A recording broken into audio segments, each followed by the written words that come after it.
critical node on the Hyderabad-Bangalore Industrial Corridor.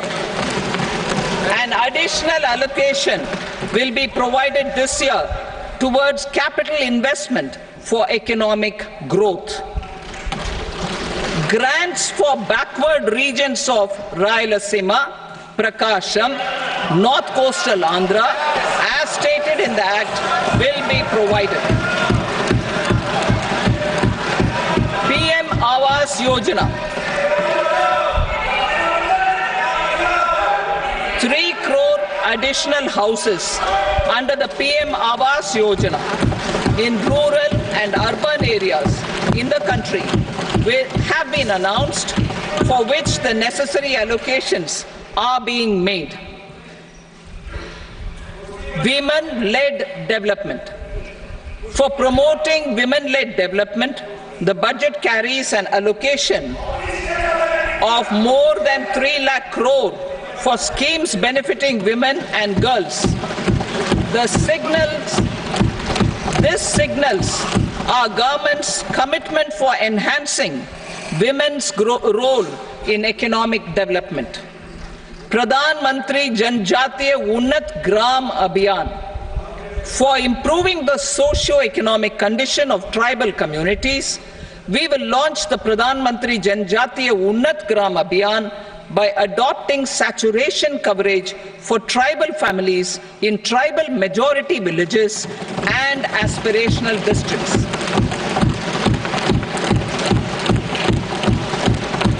This will cover 63,000 villages, benefiting 5 crore tribal people. Bank branches in northeastern region. More than 100 branches of India Post Payment Bank will be set up in the northeast region to expand the banking services. This year, I have made a provision of 2.66 lakh crore rupees for rural development, including rural infrastructure. Priority 4, manufacturing and services, support for promotion of MSMEs. This budget provides special attention to MSMEs and manufacturing, particularly labor-intensive manufacturing. We have formulated a package covering financing, regulatory changes, and technology support for MSMEs to help them grow and also compete globally, as mentioned in the interim budget. I am happy to announce the following specific measures. Credit guarantee scheme for MSMEs in the manufacturing sector. For facilitating term loans to MSMEs for purchase of machinery and equipment without collateral or third-party guarantee, a credit guarantee scheme will be introduced. The scheme will operate on pooling of credit risks of such MSMEs. A separately constituted self-financing guarantee fund will provide to each applicant guarantee cover up to 100 crore rupees, while the loan amount may be larger. The borrower will have to provide an upfront guarantee fee and an annual guarantee fee on the reducing loan balance. New assessment model for MSME credit. Public sector banks will build their own in-house capability to assess MSMEs for credit instead of relying on external assessment. They will also take a lead in developing or getting developed a new credit assessment model based on the scoring of digital footprints of the MSMEs in the economy. This is expected to be a significant improvement over the traditional assessment of credit eligibility based only on asset or turnover criteria. That will also cover MSMEs without a formal accounting system. Credit support to MSMEs during stress period. I'm happy to announce a new mechanism for facilitating continuation of bank credit to MSMEs during their stress period while being in special mention account, SMA account. SMA stage for reasons beyond their control, MSMEs need credit to continue their business and to avoid getting into the NPA stage. Credit availability will be supported through a guarantee from a government-promoted fund. Mudra loans. The limit of Mudra loans will be enhanced to 20 lakh from the current 10 lakh for those entrepreneurs who have availed and successfully repaid previous loans under the Tarun category. Enhanced scope for mandatory onboarding in TREDS. For facilitating MSMEs to unlock their working capital by converting their trade receivables into cash, I propose to reduce the turnover threshold of buyers for mandatory onboarding on the TREDS platform from rupees 500 crore to 250 crore rupees. This measure will bring 22 more CPSCs and 7,000 more companies onto the platform. Medium enterprises will also be included in the scope of the suppliers. SIDBI branches in MSME clusters. SIDBI will open new branches to expand its reach to serve all major MSME clusters within 3 years and provide direct credit to them. With the opening of 24 such branches this year, the service coverage will expand to 168 out of 242 major clusters. MSME units for food irradiation, quality and safety testing. Financial support for setting up of 50 multi-product food irradiation units in the MSME sector will be provided. Setting up of 100 food quality and safety testing labs with NABL accreditation will be facilitated. E-commerce export hubs. To enable MSMEs and traditional artisans to sell their products in international markets, e-commerce export hubs will be set up in public-private partnership mode. These hubs, under a seamless regulatory and logistic framework, will facilitate trade and export-related services under one roof. Measures for promotion of manufacturing and services. Internship in top companies.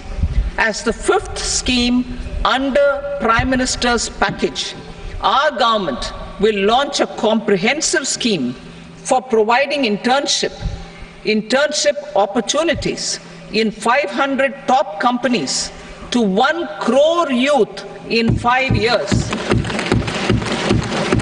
They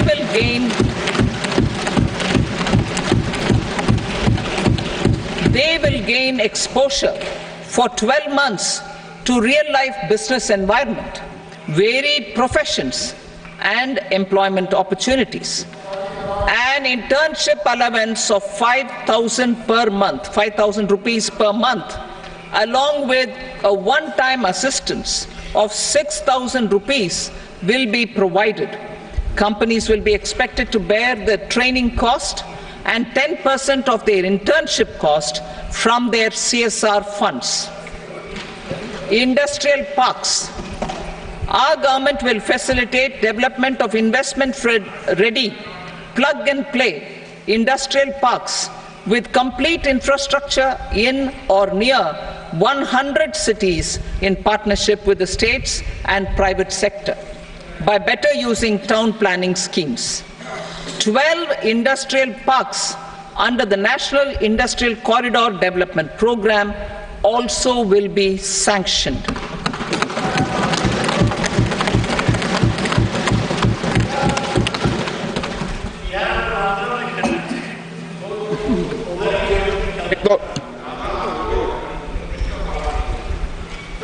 Veggie paper, no. Please, Petty.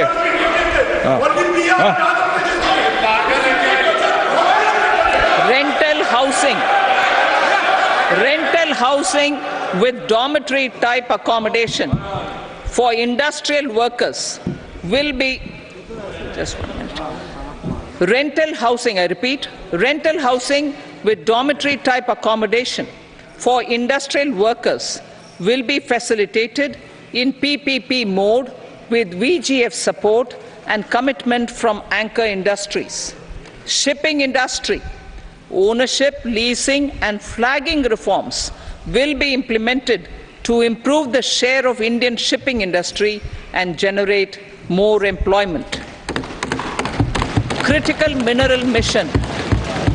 We will set up a critical mineral mission for domestic production, recycling of critical minerals and overseas acquisition of critical mineral assets. Its mandate will include technology development, skilled workforce, extended producer responsibility framework and a suitable financing mechanism. Offshore mining of minerals. Our government will launch the auction of the first tranche of offshore blocks for mining, building on the exploration already carried out.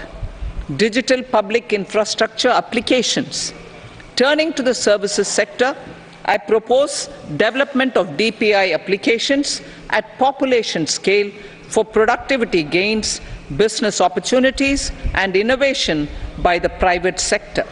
These are planned in the areas of credit, e-commerce, education, health, law and justice, logistics, MSME service delivery, and urban governance. Integrated technology platform for IBC ecosystem.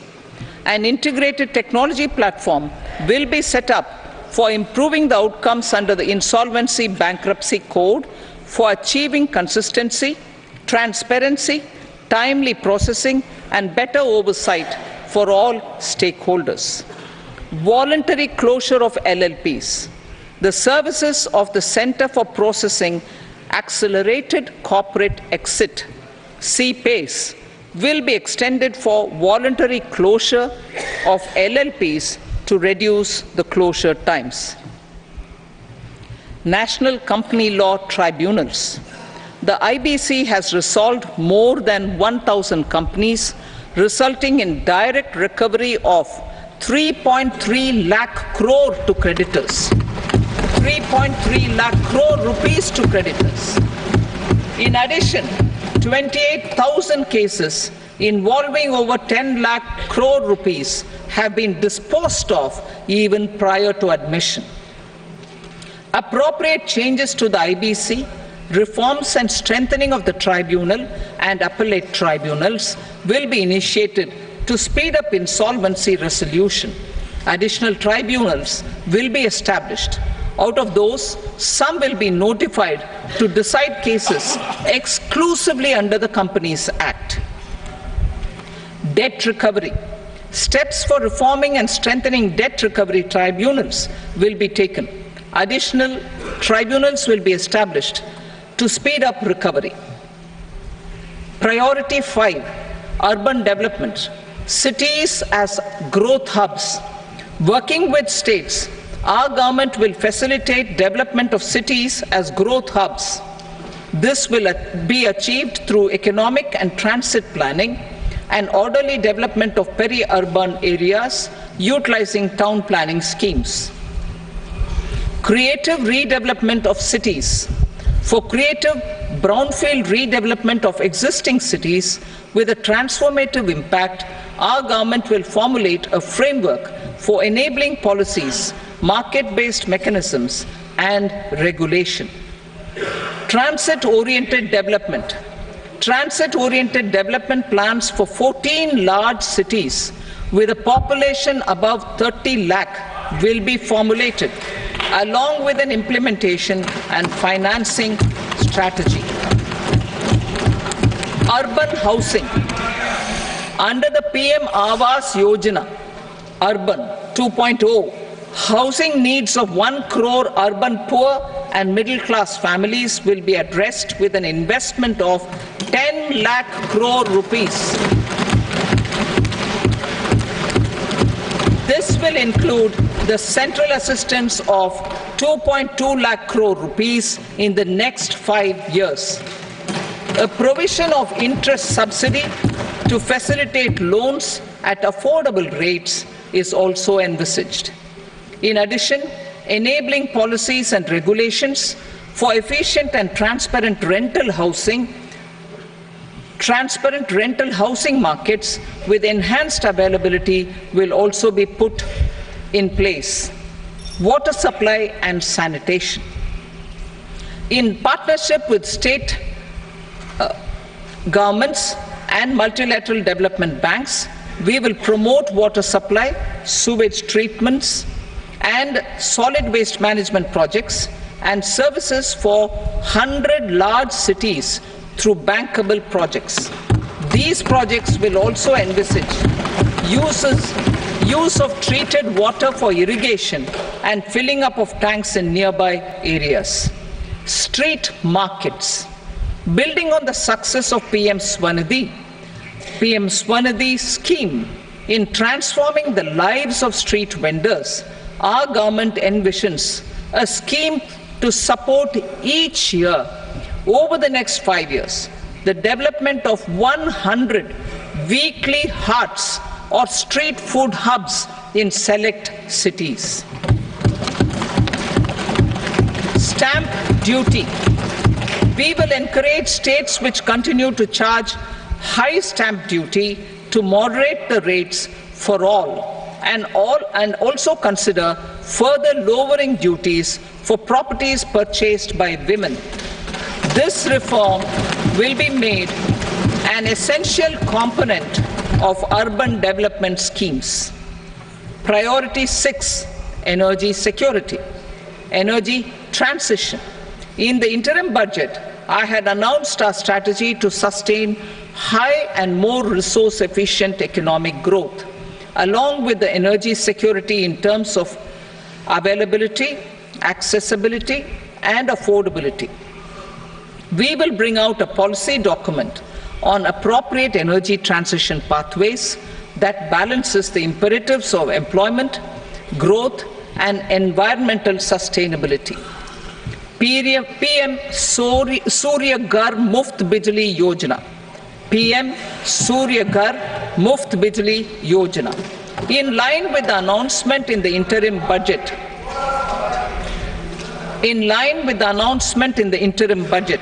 PM Surya Ghar Muft Bijli Yojana has been launched to install rooftop solar plants to enable 1 crore households obtain free electricity up to 300 units every month. The scheme has generated remarkable response with more than 1.28 crore registrations and 14 lakh applications, and we will further encourage it. Pumped storage policy. A policy for promoting pumped storage projects will be brought out for electricity storage and facilitating smooth integration of the growing share of renewable energy with its variable and intermittent nature in the overall energy mix.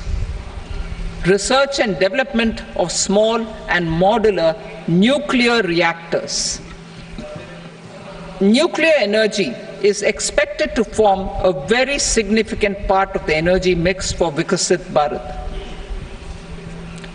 Towards that pursuit, our government will partner with the private sector for 1. Setting up Bharat Small Reactors, 2. Research and development of Bharat Small Modular Reactor, and 3. Research and development of newer technologies for nuclear energy. The R&D funding announced in the interim budget will be made available for this sector also. Advanced ultra supercritical thermal power plants. The development of indigenous technology for advanced ultra supercritical thermal power plants with much higher efficiency has been completed. A joint venture between NTPC and BHEL will set up a full-scale 800 megawatt commercial plant using AUSC technology. The government will provide the required fiscal support. Moving forward, development of indigenous capacity for the production of high-grade steel and other advanced metallurgy materials for these plants will result in strong spin-off benefits for the economy. Roadmap for hard-to-abate industries. A roadmap for moving the hard-to-abate industries from energy efficiency targets to emission targets will be formulated. Appropriate regulations for transition of these industries from the current perform, achieve and trade mode to Indian carbon market mode will be put in place. Support to traditional micro and small industries. An investment-grade energy audit of traditional micro and small industries in 60 clusters, including brass and ceramic, will be facilitated. Financial support will be provided for shifting them to cleaner forms of energy and implementation of energy efficiency measures. The scheme will be replicated in another 100 clusters in the next phase. Priority 7, infrastructure investment by central government. Significant investment the central government has made over the years in building and improving infrastructure has had a strong multiplier effect on the economy. We will endeavour to maintain strong fiscal support for infrastructure over the next 5 years in conjunction with imperatives of other priorities and fiscal consolidation. This year, I have provided 11,11,111 crore rupees for capital expenditure. This would be 3.4% of our GDP. Infrastructure investment by state governments. We will encourage states to provide support of similar scale for infrastructure, subject to their development priorities. A provision of 1.5 lakh crore rupees for long-term interest-free loans have been made this year also to support the states in their resource allocation. Private investment in infrastructure. Investment in infrastructure by private sector will be promoted through viability gap funding and enabling policies and regulations. A market-based financing framework will be brought out. Pradhan Mantri Gram Sadak Yojana, Phase 4 of the PMGSY will be launched to provide all-weather connectivity to 25,000 rural habitations, which have become eligible in view of their population increase. Irrigation and flood mitigation. Bihar has frequently suffered from floods, many of them originating outside the country. Plans to build flood control structures in Nepal are yet to progress. Our government, through the Accelerated Irrigation Benefit Program and other sources, will provide financial support for projects with estimated cost of 11,500 crore rupees, such as the Kosi-Michi intra-state link and 20 other ongoing and new schemes, including barrages, river pollution abatement and irrigation projects. In addition, survey and investigation of Kosi-related flood mitigation and irrigation projects will be undertaken.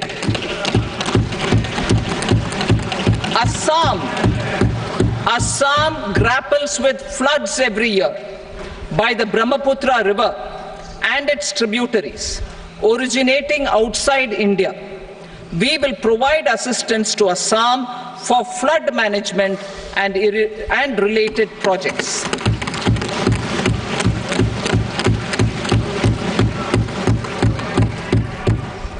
Himachal Pradesh suffered extensive losses due to floods last year. Our government will provide assistance to the state for reconstruction and rehabilitation through multilateral development assistance.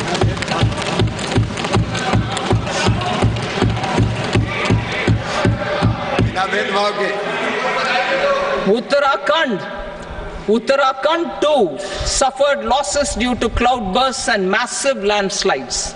We will provide assistance to the state. Recently, Sikkim witnessed devastating flash floods and landslides that wreaked havoc across the state. Our government will provide assistance to the state. Tourism has always been a part of our civilization. Our efforts in positioning India as a global tourist destination will also create jobs, stimulate investments, and unlock economic opportunities for other sectors. In addition to the measures outlined in the interim budget, I propose the following measures.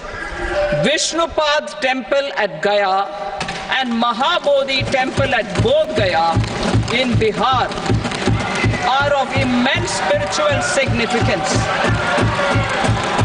Comprehensive development of Vishnupad Temple Corridor and Mahabodhi Temple Corridor will be supported, modeled on the successful Kashi Vishwanath Temple Corridor to transform them into world-class pilgrim and tourist destinations.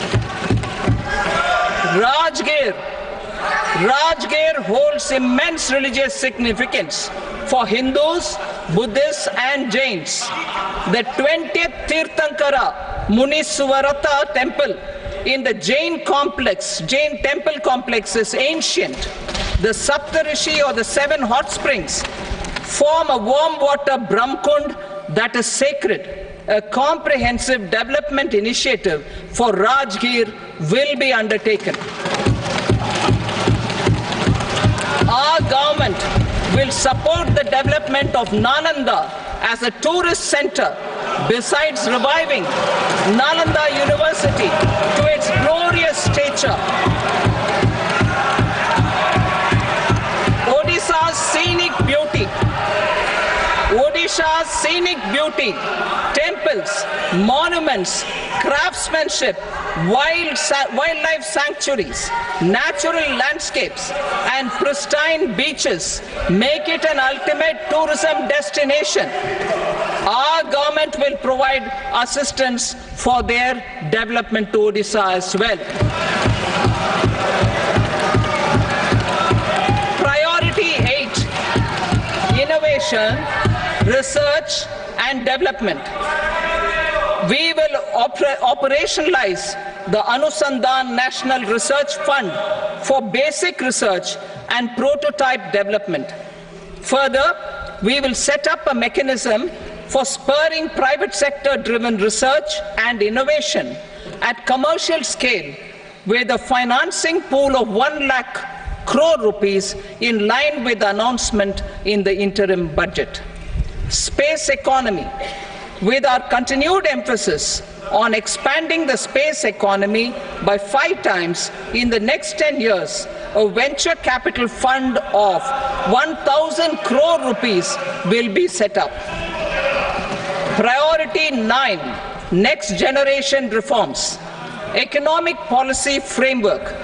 We will formulate an economic policy framework to delineate the overarching approach to economic development and set the scope of the next generation of reforms for facilitating employment opportunities and sustaining high growth. Our government will initiate and incentivize reforms for 1. Improving productivity of factors of production, and 2. Facilitating markets and sectors to become more efficient. These reforms will cover all factors of production, namely land, labor, capital, and entrepreneurship, and technology as an enabler of improving total factor productivity and bridging inequality. Effective implementation of several of these reforms requires collaboration between the center and the states, and building consensus as development of the country lies in development of the states. For promoting competitive federalism and incentivizing states for faster implementation of reforms, I propose to earmark a significant part of the 50-year interest-free loan. Working with the states, we will initiate the following reforms.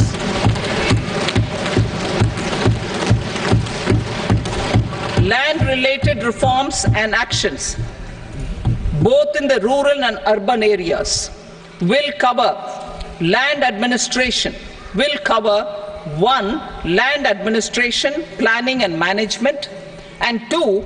Urban planning usage and building bylaws.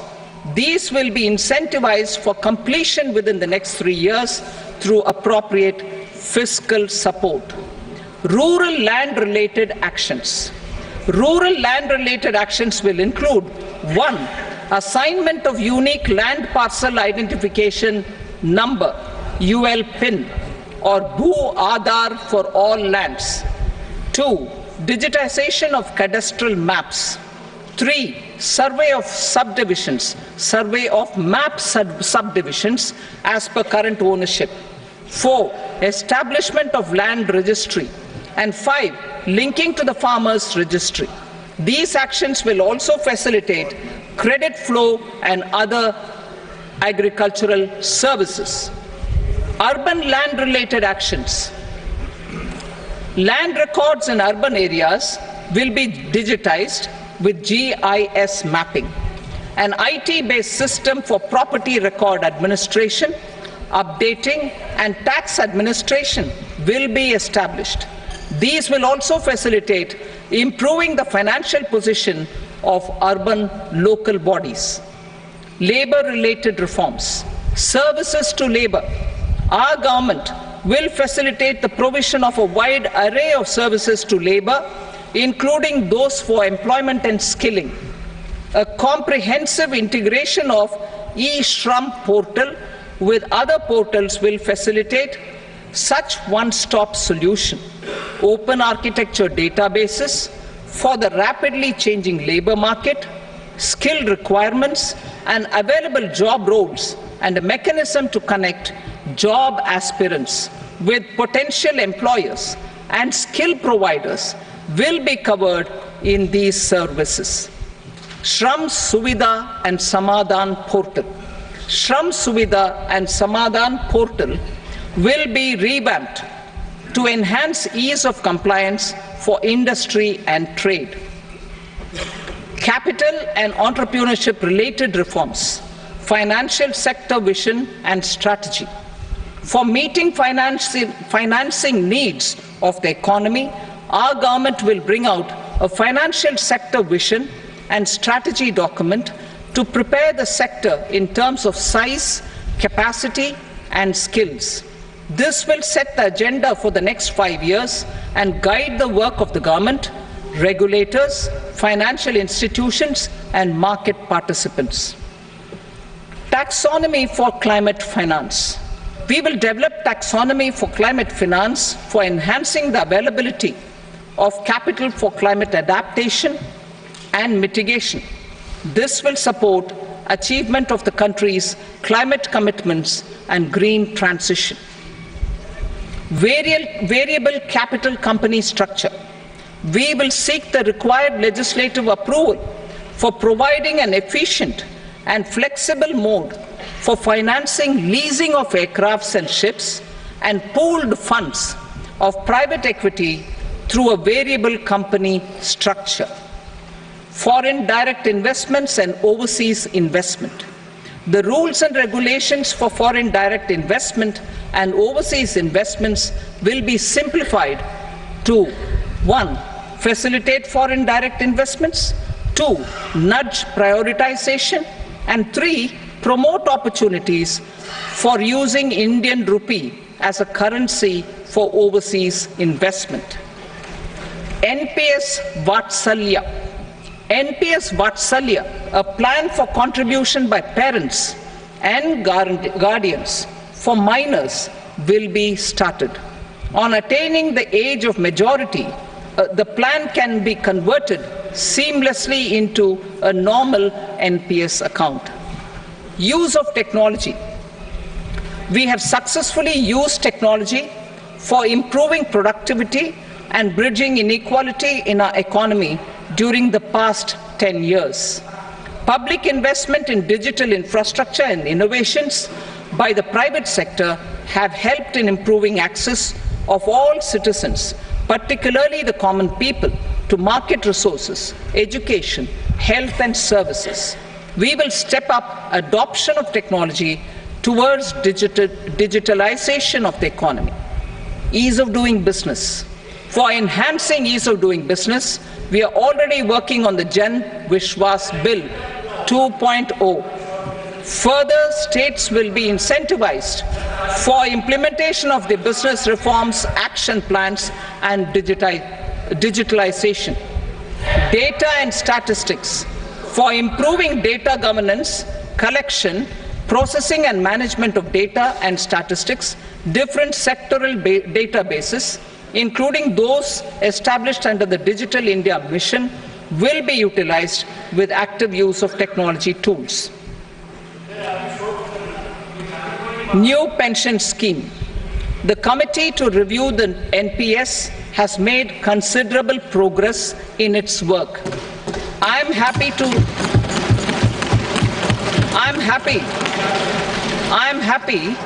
that the staff side of the National Council of the Joint Consultative Machinery for Central Government Employees has taken a constructive approach.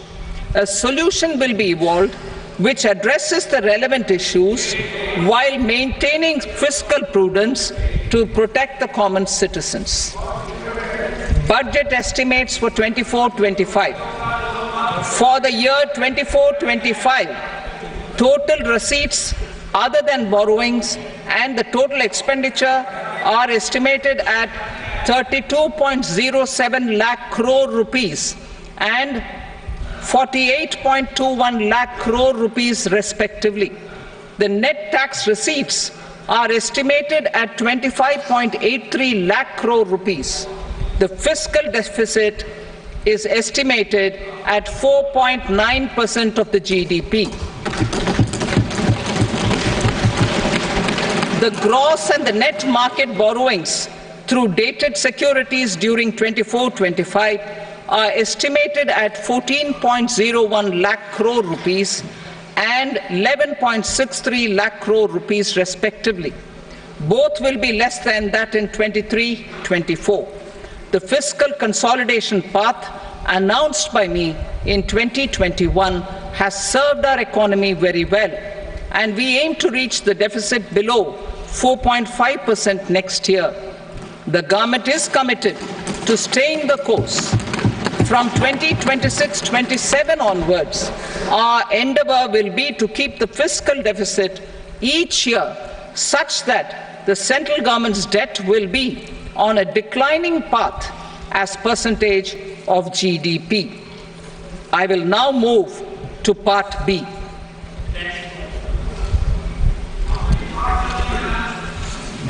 Indirect taxes. Sir, I start with GST.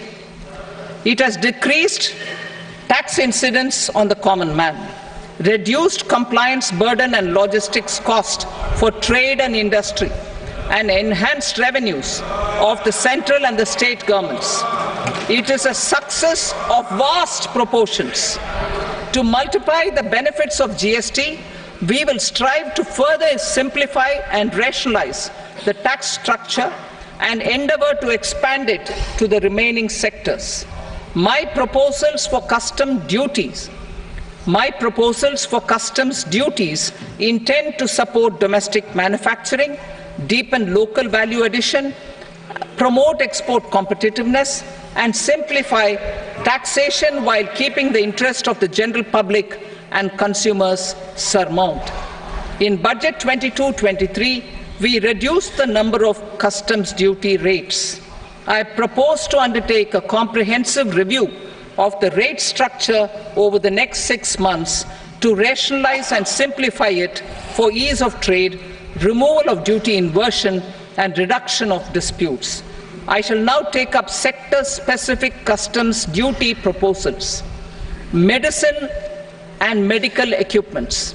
To provide relief to cancer patients, I propose to fully exempt 3 more medicines from customs duties.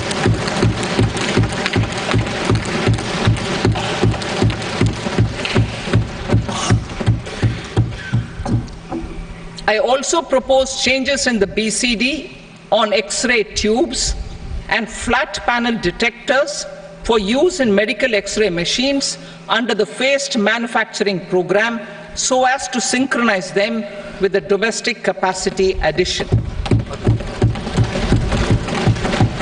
Mobile phone and related parts. With a 3-fold increase in domestic production and almost a 100-fold jump in exports of mobile phones over the last 6 years, the Indian mobile industry has matured. In the interest of consumers, I now propose to reduce the BCD on mobile phone, mobile PCBA, and mobile charger to 15%. Critical minerals. Minerals such as lithium, copper, cobalt, and rare earth elements are critical for sectors like nuclear energy, renewable energy, space, defense, telecommunications, and high-tech electronics. I propose to fully exempt customs duties on 25 critical minerals and reduce BCD on 2 of them. This will provide a major fillip to the processing and refining of such minerals and help secure their availability for these strategic and important sectors. Solar energy.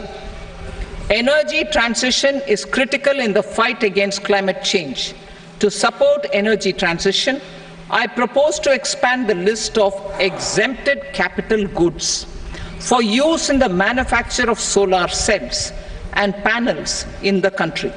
Further, in view of sufficient domestic manufacturing capacity of solar gas, glass, and tinned copper interconnect, I propose not to extend the exemption of custom duties provided to them. Marine products.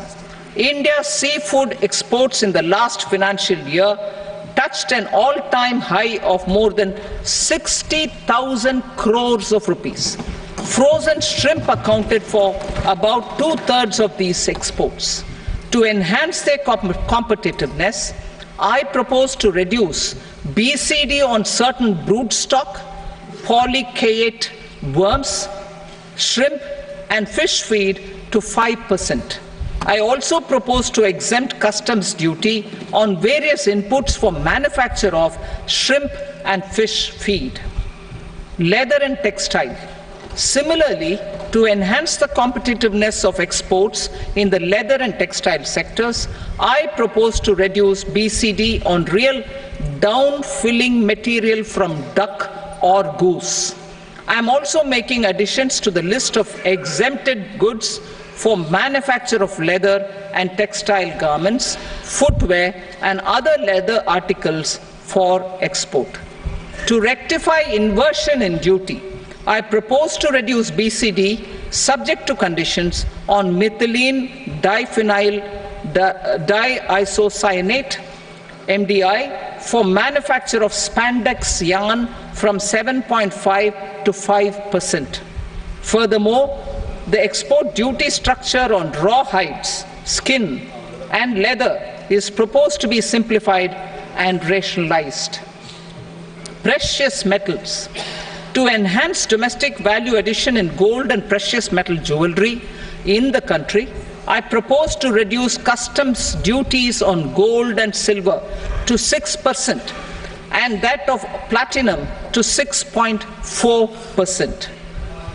Other metals, steel and copper, are important raw materials. To reduce their cost of production, I propose to remove the BCD on ferronickel and blister copper. I am also continuing with nil BCD on ferrous scrap and nickel cathode and concessional BCD of 2.5% on copper scrap. Electronics.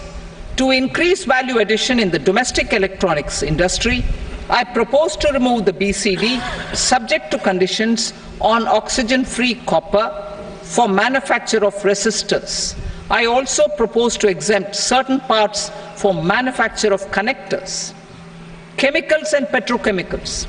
To support existing and new capacities in the pipeline, I propose to increase the BCD on ammonium nitrate from 7.5% to 10%. Plastics. PVC flex banners are non-biodegradable and hazardous for environment and health.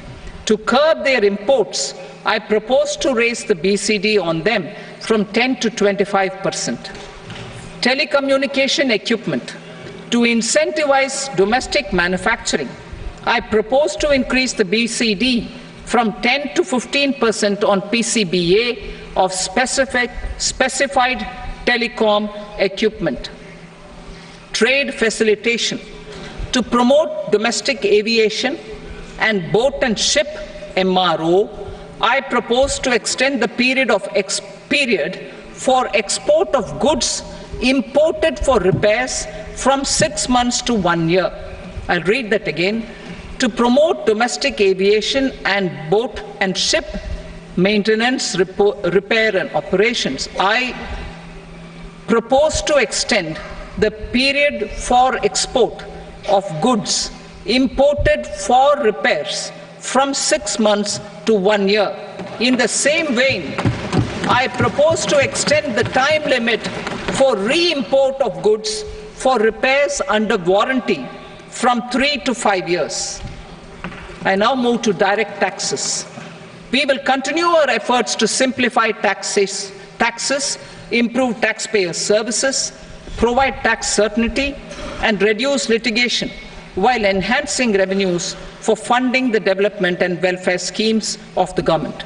It has been our endeavor to simplify taxation.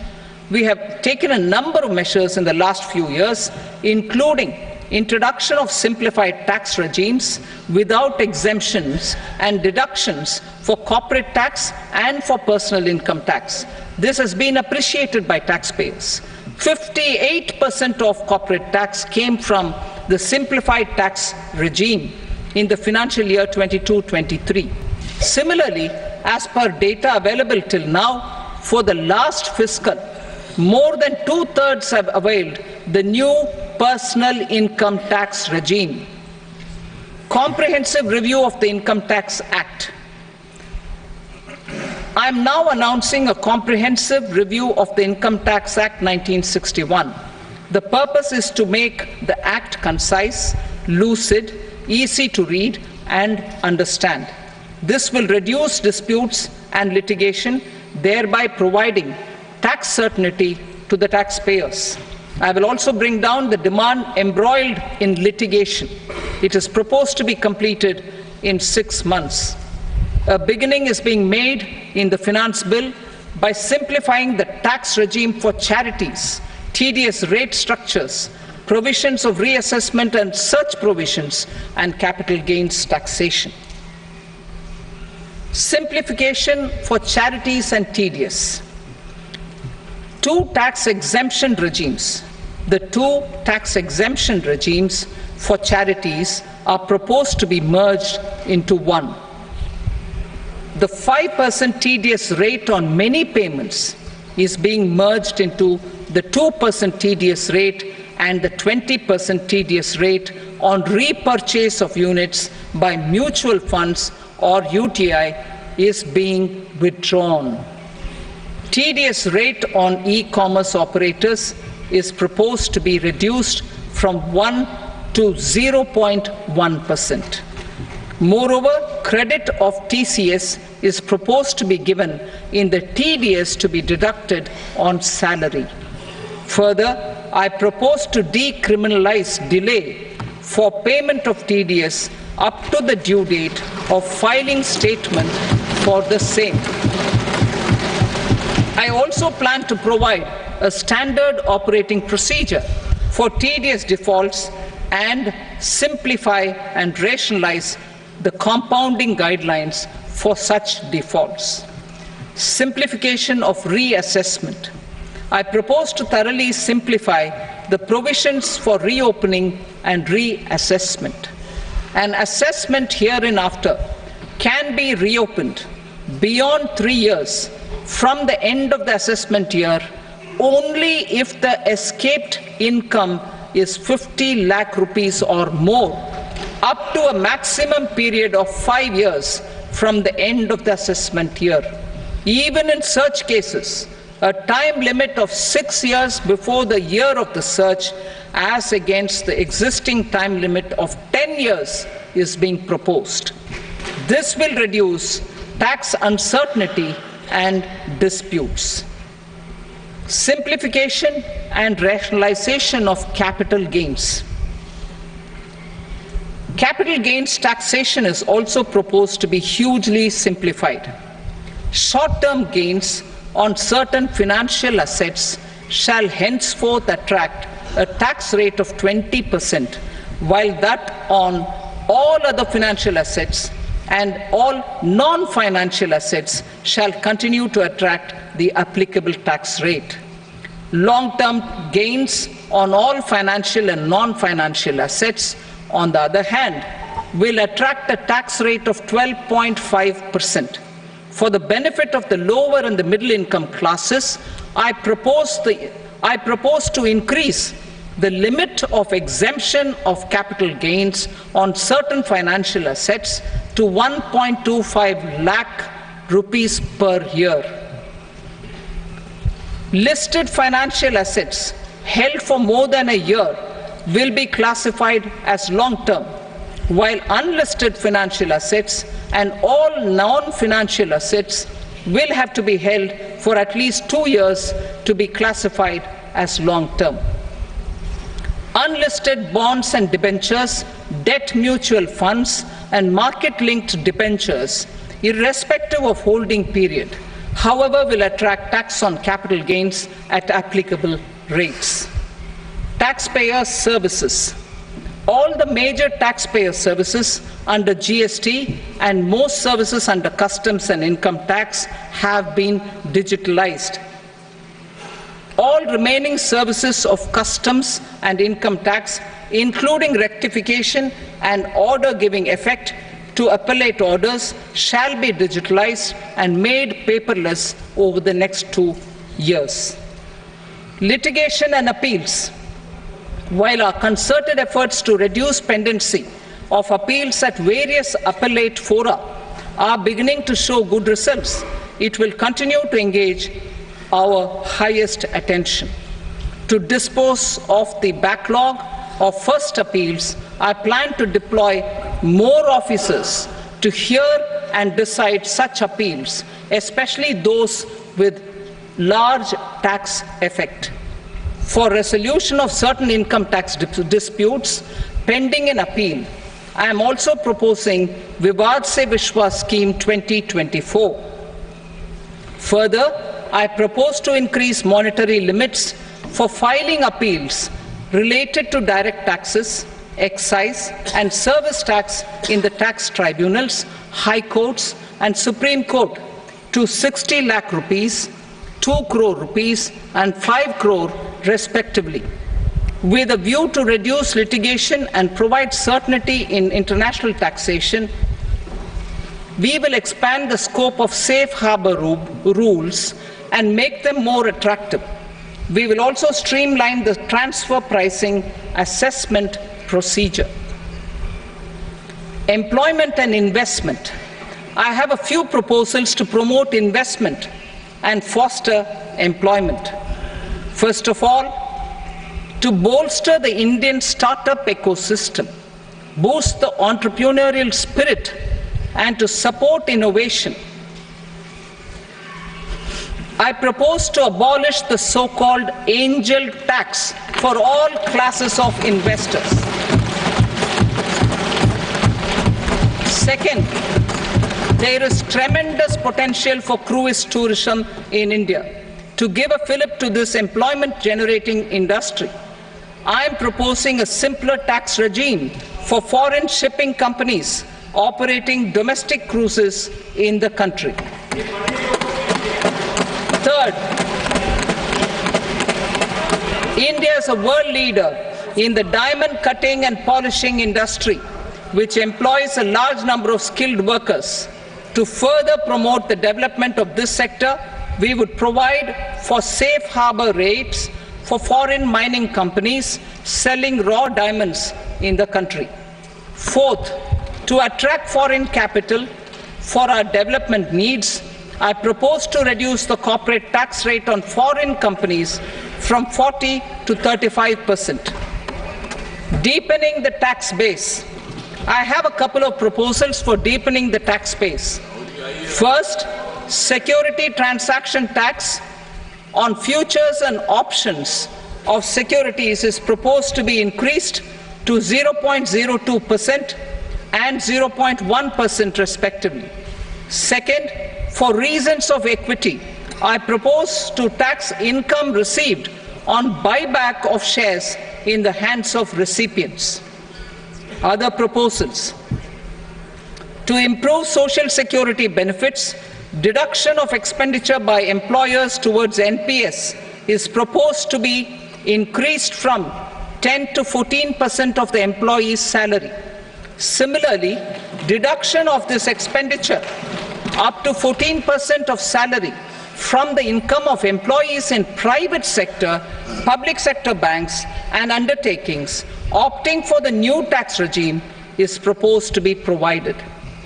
Indian professionals working in multinationals get ESOPs and invest in social security schemes and other movable assets abroad. Non-reporting of such small foreign assets has penal consequences under the Black Money Act. Such non-reporting of movable assets up to 20 lakh rupees is proposed to be depenalized. Other major proposals in the finance bill relate to withdrawal of equalization levy of 2%, expansion of tax benefits to certain funds and entities in IFSCs, and immunity from penalty and prosecution to Benamidar on full and true disclosure so as to improve conviction under the Benami Transaction Prohibition Act 1988. Personal income tax. Coming to personal income tax rates, I have two announcements to make for those opting for the new tax regime. First, the standard deduction for salaried employees is proposed to be increased from 50,000 to 75,000 rupees.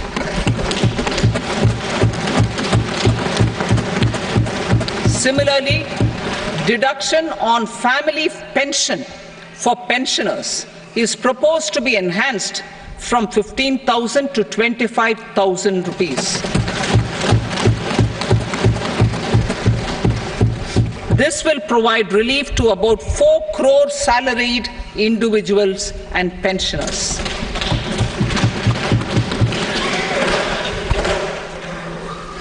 Second, in the new tax regime, the tax rate structure is proposed to be revised as follows: 0 to 3 lakh rupees, nil; 3 to 7 lakh rupees, 5%; 7 to 10 lakh rupees, 10%; 10 to 12 lakh rupees, 15%; 12 to 15 lakh rupees, 20%; and above 15 lakh rupees, 30%.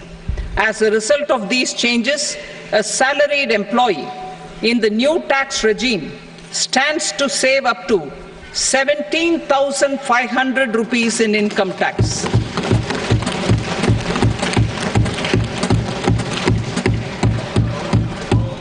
Apart from these, I am also making some other changes as given in the annexure.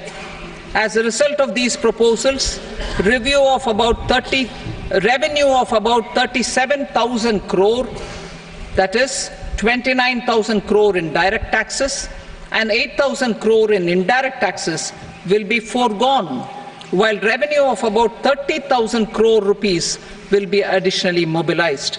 Thus, the total revenue foregone is about 7,000 crores annually. Mr. Speaker, sir, with this, I commend the budget to this august House. Jai Hind.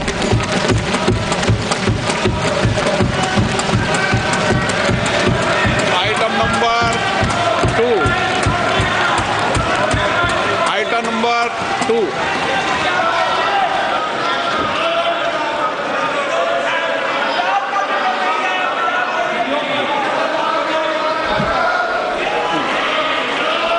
Sir, with your permission, I rise to lay on the table the following statements under Section 3 of the Fiscal Responsibility and Budget Management, FRBM Act 2003, Medium-Term Fiscal Policy cum Fiscal Policy Strategy Statement and Macroeconomic Framework Statement. Item number 3. Sir, with your permission, I rise to move for leave to introduce the Finance Number 2 Bill 2024. प्रश्न ये कि विधेयक को पुनर्स्थापित करने की अनुमति प्रदान की जाए।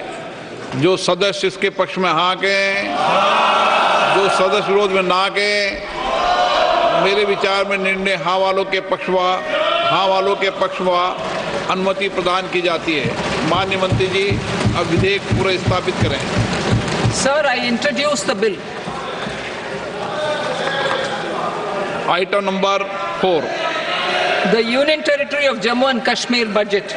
Sir, I rise to present a statement, Hindi and English versions, of the estimated receipts and expenditure of the Union Territory of Jammu and Kashmir for the year 24-25.